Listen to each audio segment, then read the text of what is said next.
What up, y'all? Y'all know who it is. Carl, Elias Trejo in the house again. Give you a little nuggets on what's going on this coming Sunday. All right, so what do you think needs to happen for the Raiders to win on Sunday? I think this has to be a game won by the passing game. We got Peyton Barber and Kenyon Drake. Josh Jacobs is out. So I think Carr's going to have to win this with his game. And Steelers aren't going to let Darren Waller win this game. So it's going to be a lot of pressure on Derek Carr and those young wide receivers. So I think to me that's going to be key. Again, I'm not worried about our defense. Nothing about the Pittsburgh Steelers offense scares me. So really this game is going to be won by how we can move the ball without Josh Jacobs, which, if we're being honest, the run game wasn't that great Monday night anyways. So hopefully we can come in and almost start like we finished and, play like every play is 2 minutes left or 30 seconds left. So we get these wide receivers the ball. So I think that's going to be key. Derek Carr and the wide receivers this weekend. Right on. I actually agree with that. But I'll add, because Carr does have to play well. He can't get off to the start that he got off to. And at least I don't want it to be that, I don't want it doesn't need to be that hard. So he can't, especially out in Pittsburgh. See, he made, he kind of made things hard in the beginning when he was at home. So, they were able to come back. You don't want to do that out there in Pittsburgh. So that, and I'll say, let me add this though, because if we agree on Carr needs to play well, he needs to play, he needs to have a better start. But they have to protect Carr. That's my concern. They have to protect Carr.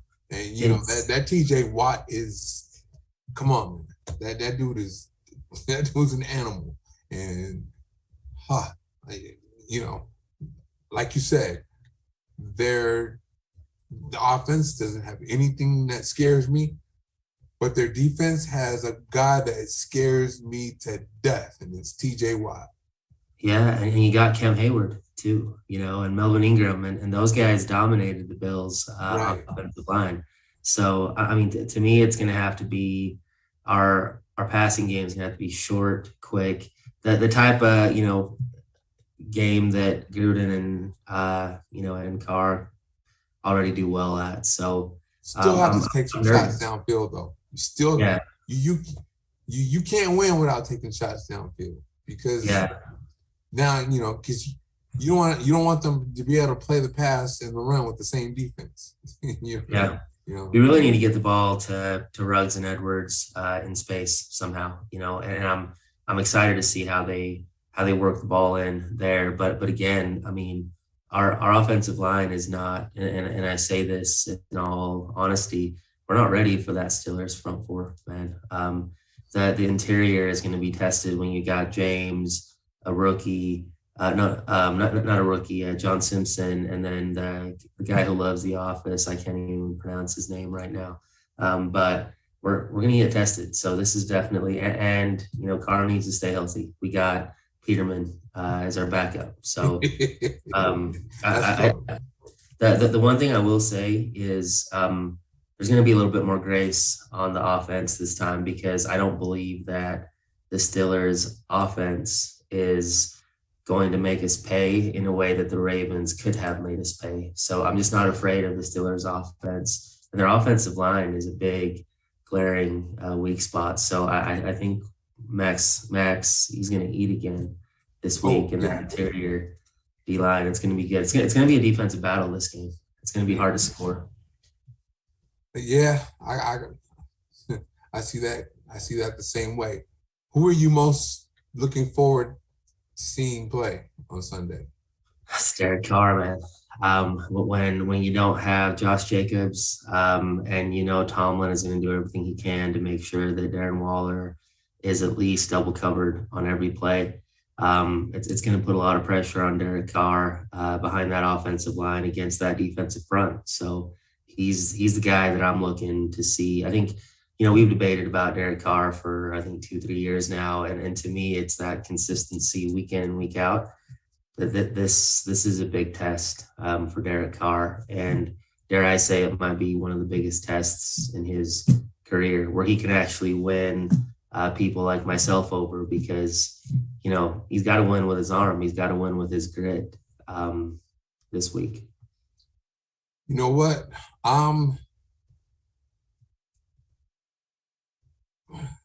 Can't say anything bad about that, but my guy is Jonathan Abram, and this is just from a pure excited to see play. This isn't, oh, we need this, oh, we need that. I understand where you're coming from is, hey, we need Carr to do this, that, and the third. Okay, cool. But I'm just from a pure fan being excited to see someone play. For me, it is Jonathan Abram, because he looked really good on Monday. Yeah. So, can he do that again? And he's one of the guys that, okay, we talked about it last time. We were talking about the physical teams, Baltimore Ravens, Pittsburgh Steelers, and how everybody made sure they watched those games. They always put those games on prime time or whatever to where everybody can see, because those are the two physical teams. There's going to be some hitting going on. Just pow, pow, pow. Every play, there's going to be somebody's going to be laying on the ground after a play. And so I believe the Raiders have moved into that conversation. And Abram is one of those players that's a hitter that's going to lay somebody out. And, I'm going to give Denzel Perryman some honorable mention here too, because I'm more excited about Abram because this is the best. He's coming off the best I've ever seen him play. Yeah, I already know what Denzel Perryman is. You know what I mean? I already know he's bucking offensive linemen to the turf. He's and need I even say what he's doing to running backs and receivers? So now the Raiders are now in that conversation as a physical team, right up there with the Baltimore. Because hey, we went toe to toe with Baltimore. They were hitting us, we were hitting them. Matter of fact, I think we got the better. I think we won the hitting battle. Hey, we were like the Undertaker, man. We were out, woke up, choke slammed him, put the tombstone on, put him to bed. It was great, man. And it's great to come out with a win in a game like that. Right. Do you have a defensive player? A defense player I'm looking at, to me, again, and I'm going to sound like a broken record here, but it's got to be Max Crosby for me again. The great ones, when you truly start seeing a player go from good to great, you start seeing performances, and every week what they're going to come in and do. And to me, this is huge. This is a big game. Again, the Steelers' offensive line was a weak point last week. Ben Roethlisberger is not Lamar Jackson. He's not going to be shifty and quick. So, is this, we called Crosby Sacks Crosby, but is he going to be the guy that comes in, every week? And obviously Yannick, I hope he's not rushing himself back into this game to the point where it's a detriment to the rest of the season. So, right. My defensive player again was Abram, just because I want to see if he could do it again. Yeah. I'm not faulting you for your take on Crosby, but to me, Crosby, man, that's just him. I know he's going to be good. You know what I mean? So that's why I didn't really mention him. He's, but I do have to say this. He is everything the Raiders wanted Cleveland Farrell to be. Yeah. Yeah. And, because if you would have reversed, everyone would be talking about how great of a draft the Raiders had if you switch the Crosby to Furrow pick. Exactly. You know, I mean, Yeah. here, for me, I've said the Raiders have done a good job of drafting, but everybody goes by the first round. No, Yeah. did you get enough? Did you get a haul of players that are helping you win? And that 2019 draft, they got a haul of players that are helping them win. And so, bottom line, you know, Crosby makes up for Furrow. You know, he's the star edge rusher. That was what the Raiders needed. So, you know, let's move on and say the Raiders drafted well. You know. Yeah, you know, and let's talk about it for a little bit. You know, Furl, he's not. Let's move past the fact that we already know he's not going to be what you would want from a number 4 pick. You know, no, somebody else already is. Yeah, exactly. And let's be honest here, we have, I think, the number 3 or 2 overall pick, Solomon Thomas from 2017, right, on our team. So it's not a perfect thing. Yes, we could have drafted somebody else after, which is easier to say, you know. And even then, the night of the draft, it wasn't a popular pick. But at the end of the day, it's time to move on. Not necessarily from Furl, right? Let's see if he can help this team win. At the end of the day, at this point, if he develops this year, maybe he wakes up next year. I don't know what it is. I don't think he has the bend that he needs to be what Max Crosby is on the edge, but he can definitely still help us. So, you know, with that, I'm hoping that's what he does, but I'm not expecting a whole lot from him, but I do expect a quality football player that's going to be backup defensive end and a rotational piece along that defensive line. And we're going to use him and we're going to need him this year. And this weekend could be one of those weekends where he shows out and, you know, plays tough against the run. He can still get sacks, but not at the volume that Crosby's going to get. I'll just say this before we move on from Furrow. I wanted to see him more at tackle, more at the 3 technique. I thought that he was really on to something. He had learned how to. His rookie year wasn't pretty inside, but last year he looked really good inside, and he has a good get off and a lot of bursts for a tackle. Now, in defensive end, he doesn't have the burst or the bend to produce what Max Crosby.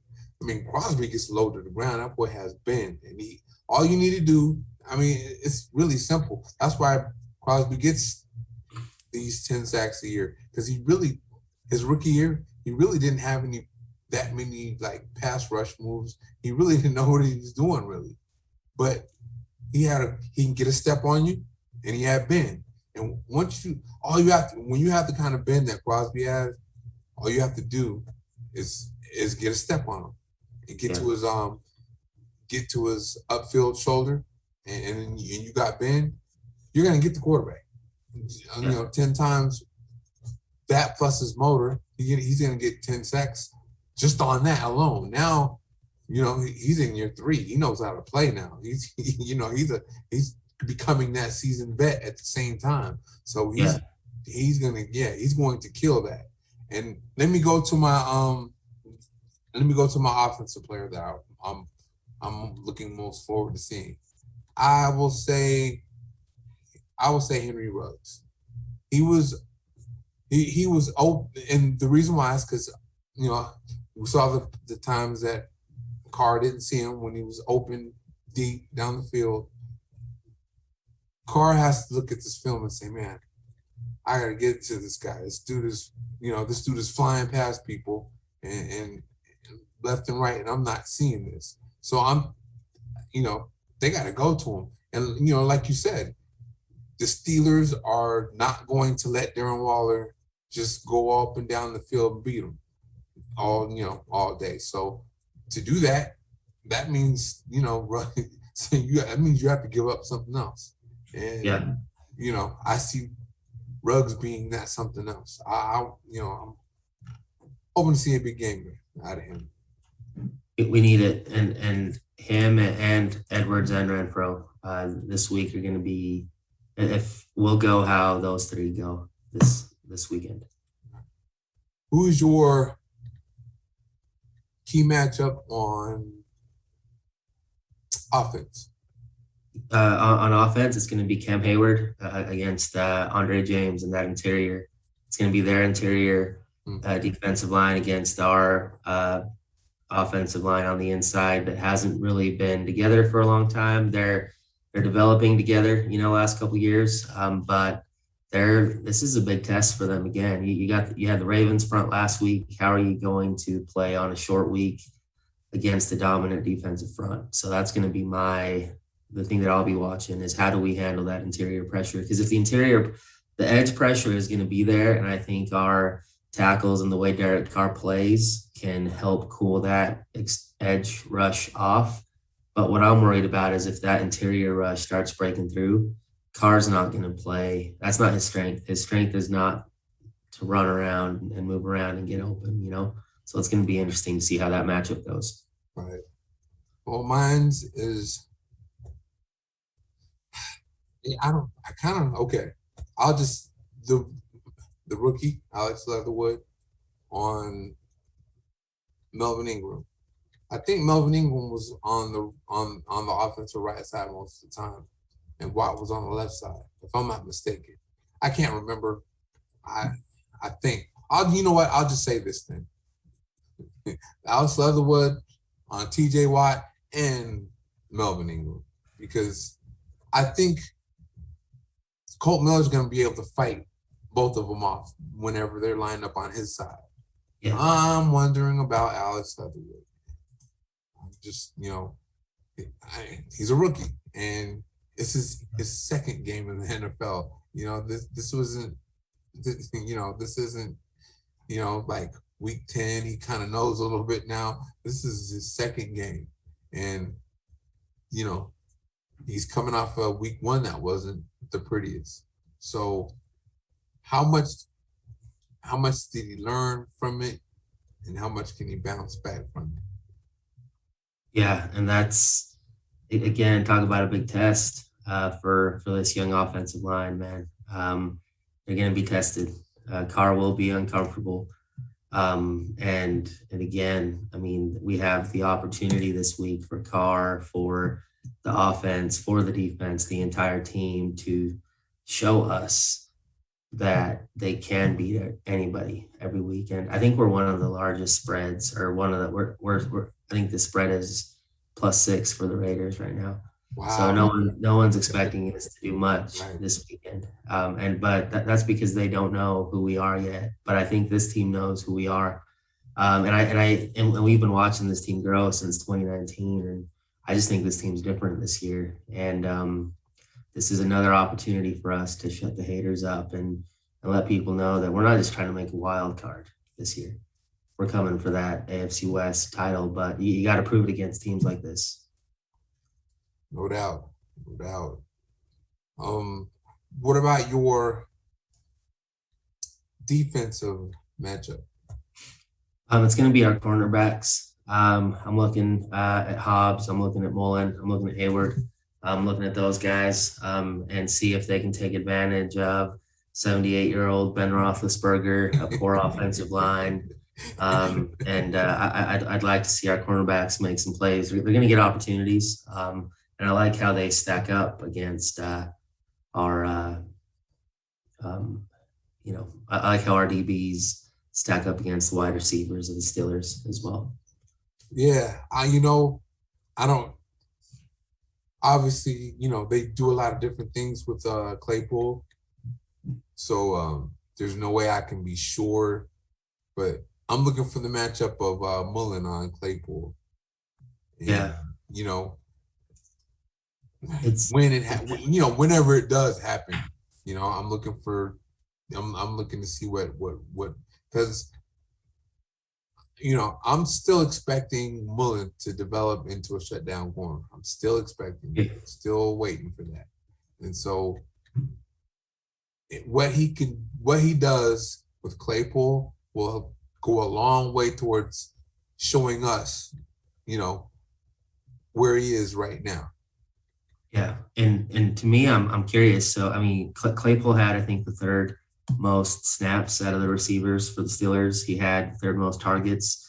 Deontay Johnson and Juju are getting the majority of the targets. So that's who I expect, to be active. But I'm curious how we'll play a guy, like him. And but it's a different type of defense that you have to play against the Steelers compared to what you played against the Ravens. So I think that's going to put us. I think you're going to see more of that man. We played a lot of Yeah, zone yeah. against You Lamar have to Jackson. play. You have to play zone against Lamar Jackson. Yeah. Yep. So Yeah, yeah, your eyes got to be in the quarterback, and now I think we're playing to the strengths of our cornerbacks, which is really more man to man. And I'm excited to see, what that looks like. And again, Ben Roethlisberger doesn't scare me anymore.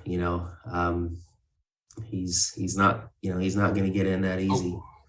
okay. I'll just put it like this: a protected Ben Roethlisberger scares me, but the Ben Roethlisberger behind that offensive line with the defensive line that the Raiders have doesn't scare me. I just have to put it like that. I think our defense is going to shut down Big Ben harder than Stormy Daniels did. So that's just my opinion for this week. And so what? You know what? I'm going to change this one. Instead of both teams, because we only care about the Raiders. What does a win do for us, and what does a loss, do to detract them? Yeah, well, I mean, obviously a win is big, and again, we talked a little bit about it last video. These games against the Steelers, the Ravens, even the Dolphins coming up, they're AFC games, they're non-conference games. We're likely going to be in some sort of wild card playoff race against these teams. So having the tiebreaker against the Ravens and the Steelers would, I think, all but solidify us, that we're gonna be playing during the playoffs as long as we keep, winning football games.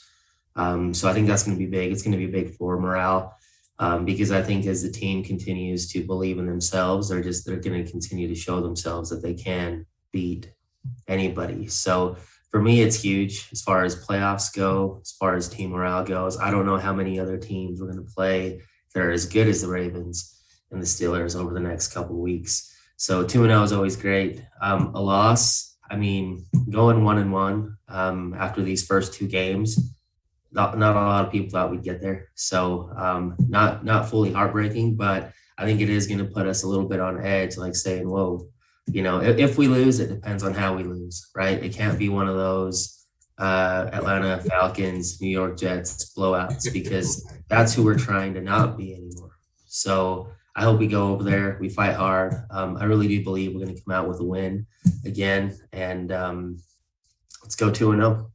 Right. I will say, I'll start with the loss.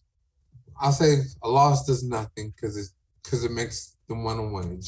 It just rewinds it, back to 500 again, and we just, go from there basically. But a win does a lot, and you covered most of it. So I'm gonna try not to touch on what you already touched on because they already heard you on that. But for me, I will say that what would make a win in Pittsburgh so huge for me is a big win on the road. Now, the Raiders went and got that big win on the road against Kansas City last year to show they could beat anybody, anywhere, anytime. And obviously, like we said before, they can lose to anybody anytime too. But yeah. I don't think this team is a team that can just lose to anybody. So now, if they went over last year to Kansas City and got a win, but the home crowd wasn't there. Yeah. Now we got a home crowd in Pittsburgh. And so I see we have, for me, it's just big that they have to get a win over there in front of in a hostile environment and the whole nine. And that will show me a lot. Yeah. Yeah, I completely agree, man. This game is a gut check for this entire franchise, the fan base, there's a lot riding on this to make sure that we're not just Monday night wonders, that we want to come in, week out and perform at a high level. And I mean, to me, in my opinion, the only way I'd be deflated is if we just completely get annihilated. I mean, we have to get over it after it's over, but I don't see that happening with this team. I just don't see it. And then that's exciting to be able to say out loud, so. Yeah, I predict a huge season if they go and get a win in Pittsburgh. Because not only is it against a good team, and it's against a physical team, but it's also on the East Coast, and in front of their hostile fans, and that would show me a lot. And I know it's earlier, so there are a lot of people probably listening to this and saying, oh well, it doesn't matter until week 12, week 10, because they're just going to collapse down the stretch anyway. This particular team is not built to collapse down the stretch. Yeah. Okay, example. Hopefully nothing happens between now and then, or hopefully nothing happens, period, but especially not between now and then. And that's, at some point, Mariota's going to come back and be the backup to Carr. And then when guys like Nick Morrow come back, just some of the guys that are hurt, when they now the linebacker core is deep, really deep. So if something happens to Perryman or if something happens to somebody else, one of the linebackers, we got somebody to go in for him. The depth at receiver. If something happens to Hunter Renfrow, even though he was almost the GOAT of last game, Willie Snead can go in the slot and do well. I mean, I'm not gonna say he's just as good as Hunter Renfrow, but he can go in there and get that job done. And then something happens to Ruggs again. Yes, you're gonna hear it here. I think Zay Jones can do this. Can do this, and not just because of the catch last night to win. Not last night, but Monday night to win the game. But just, I think he's been slept on, and not just slept on by the NFL. He's been slept on by his own team. Because think about it, they got him. What? He was a second round pick with Buffalo. And you know what? He was okay. I mean, he wasn't no superstar right away, but he was pretty good. But you could see that he could fly. That dude has some speed. He's a good route runner, has excellent hands. And that dude, but he has speed. And so then, he goes to the Raiders, I think 2019.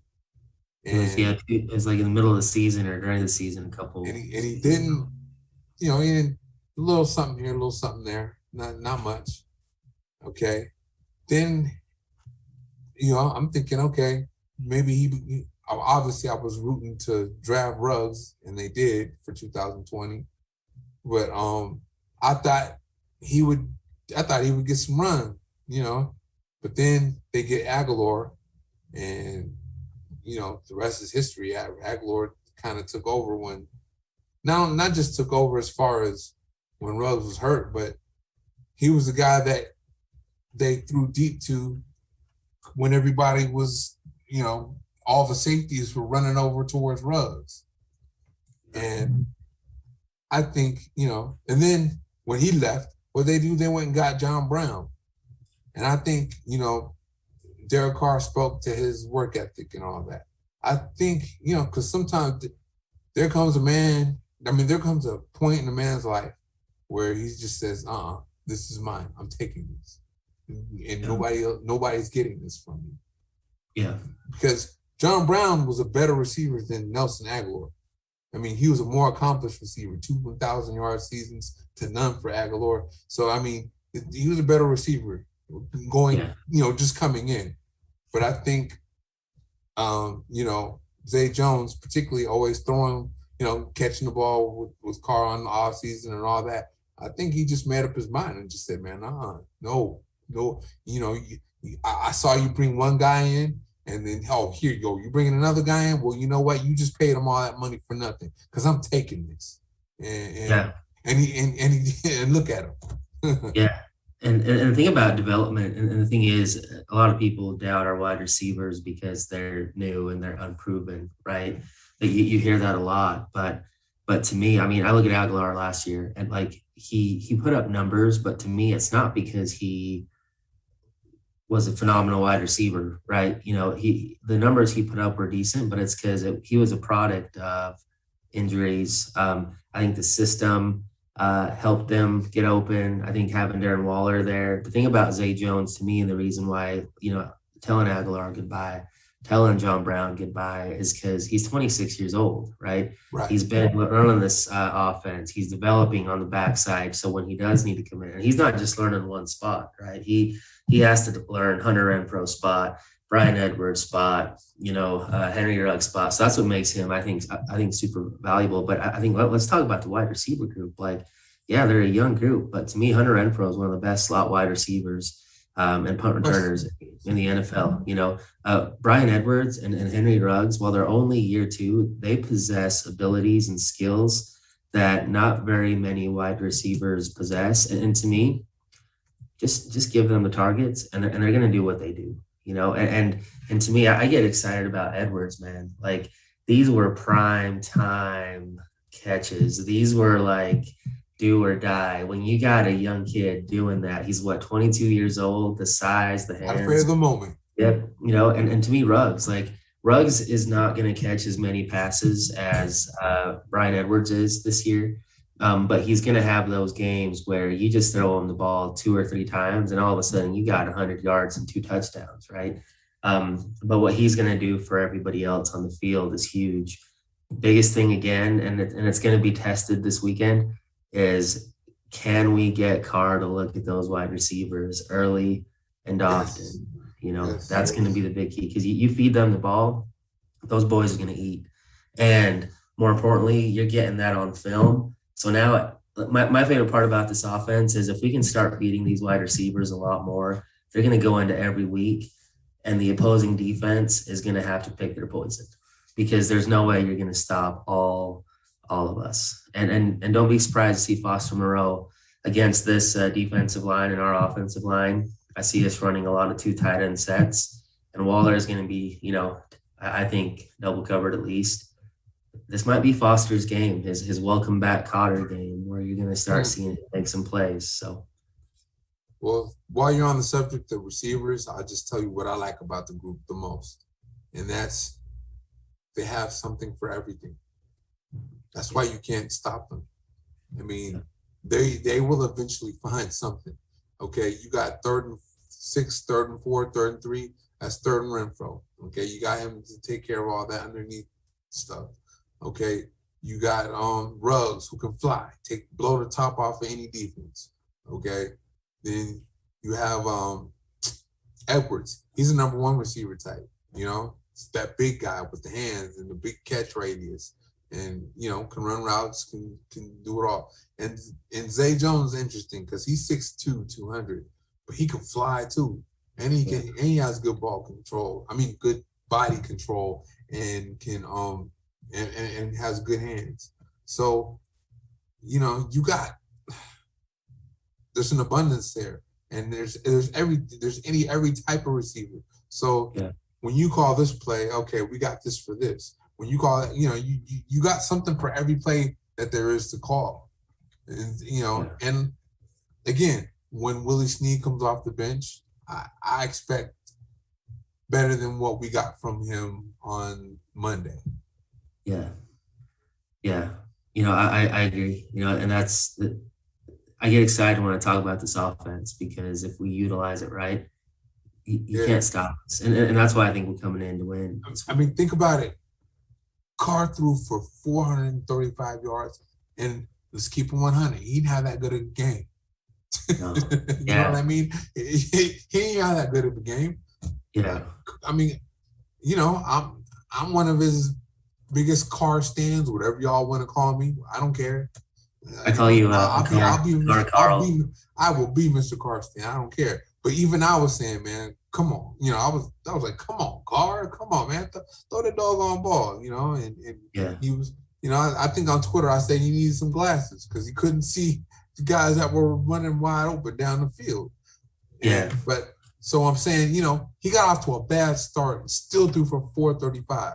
I mean, a lot of, and that's a tribute to the weapons. You know what I mean? Because once they get going, you can't really stop you. Okay, double Waller, let's go to Edwards. Okay, let's just stop Edwards. Let's go. Ruggs hit you 70 for 70 yards. Okay, something happens there. Oh yeah, Waller, the best one out of all of them. So you can't. And actually, Waller's going to be the one that gets all the attention. So the rest of the people, the rest of the guys will be able to eat. And on top of that, even when you design something to stop Waller can still make the play. Yeah, exactly. So yeah, this offense is unstoppable. I just feel this offensive line just needs to gel and and run block better because they need to run the ball. I mean, because I don't know. Gruden did a good job last time. He didn't get too obsessed when the run wasn't working. He didn't get too up. No, we're gonna do this. We're gonna pound the rock. He didn't do that. He said, okay, Carr, let's go do it. And that's I'd what I'd love to see 40, 50 passes from Carr this year. Play like we're Peyton Manning. You know what I mean? Like back in the day. And we talked about this. Prior to this video and a few videos ago, but our scoring offense in the first and third quarter, we talked about that being a problem. And sure enough, this last game, we had 0 points in the first and 0 in the third. And we talked, is this Gruden scripting plays coming out of the second half? Like we need to play like we're in the fourth quarter of the Ravens game last year with that, because we can move the ball whenever we want if we play that way. Keep your foot on the, gas. Yeah. Yeah. No throttling down. Don't downshift to third and second gear. Man, let's keep it in fifth and just keep that pedal to the metal. Yeah. We got to go from, our offense has to go from good to great. They were good last year, but we need them to be great. And to me, there's a fine line between good and great. And to me, it's that attitude, that mindset. Not only are we going to come in, we're not going to take what the defense gives us. We're going to take what we want.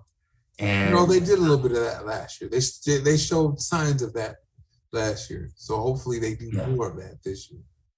Yeah, we're missing that Al Davis mindset, man. And I think we're getting it, though. I think our 2019 draft class is leading the way with that mindset.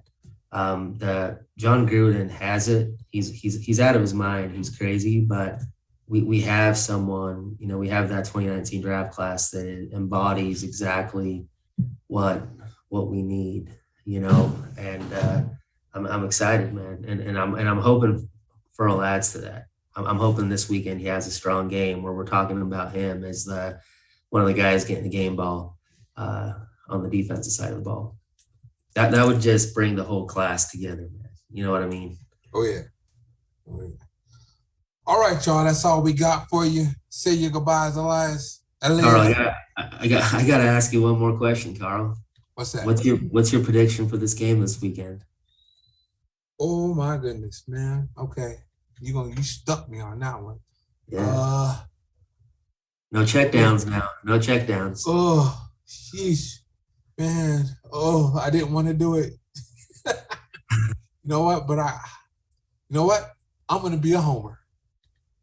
I'm gonna be a homer, and I'm gonna say the Raiders like 24-20. 24-20. Okay.